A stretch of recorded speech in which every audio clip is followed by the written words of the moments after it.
Right. What is it? Explain it like we're 5 years old. Okay. What is domicile? I'm going to focus from a federal point of view, Yes. but also take it from a state point of view. Yeah. Okay. But generally, if you're domiciled in a particular, from a federal point, if you're domiciled, you're in a particular place with the intent to remain there permanently.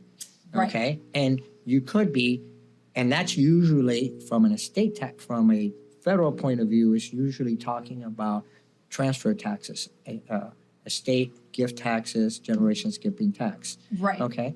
And you also have residency, which from a federal point focuses on income tax. Mm-hmm. Okay. Now, from a state, one of the states of the United States, California or New York, it's something similar. Are you there on a permanent basis with the intent to be there? Right. Okay. And or are you there, just temporary? And it's possible for you to be, in theory, a resident of a place and then be domiciled in some other place. So it could be difficult. It's possible. It's quite difficult to go ahead and sometimes plan. And quite difficult to prove. When you... Right. Yes. So usually from a federal point of view, and it's also been used in different states, the concept of domiciliary is really a facts and circumstances, because who's going to be able to prove that I was there physically with the intent to be there, especially the intent. I mean, I can tell when someone is physically in a place, but it's theoretically possible for you to be domiciled in a place and pass away some other place, but still be domiciled. So it's a facts and circumstances. So you have to go and look at different factors.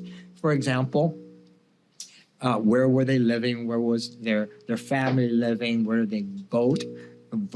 Okay. Mm-hmm. Where do they have their cars? Do they have a house? Are they leasing? So all those are different factors. And then at the end, the taxing authority will go ahead and make a determination. Okay. And I think it's also interesting for people to know. Usually, my old boss used to say, domiciliary is very sticky. When New York has for example, New York, their clause in you, and all of a sudden you decide to move to Miami or move to Florida, right? And now you're like, no, I live in Florida now. Like I'm domiciled in Florida, I'm resident in Florida. You just shout this from the mountaintops. Sure. But you're always in New York. Don't think New York's just going to take your word for it. You need to prove. The presumption is still, you belong to me, New York. Exactly. We love the Big Apple. Big Apple loves you. You're not going anywhere. You got to go then when you get that letter in the mail saying, where's your tax return, sir?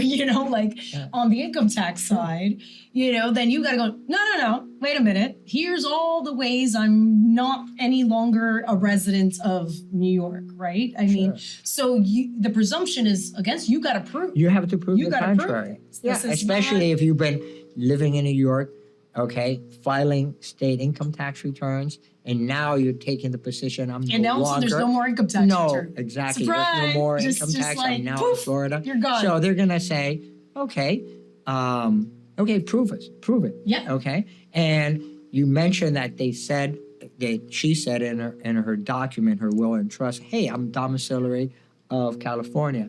Well, as I told you, one of my favorite lines is, you can call a cow, a horse, but he's not going to run in Hialeah, okay? So you have to go ahead and be able to prove some of those facts. He's not going to win you the grand prize of the Kentucky Derby. Yeah, he's not going to win the Kentucky Derby. He's still a cow. He's still a cow, okay? Now, attorneys are notorious for speaking out of both sides of their mouth, and they'll say whatever they need to say. I mean, okay, because that's your job. Your job is to represent truthfully. That's our job. That is our job. Yeah, and if you can make a credible argument that the person is domiciled in a particular place, then you pick some of those facts. But it's really that. You gotta pick some of those facts, and hopefully it'll go your way.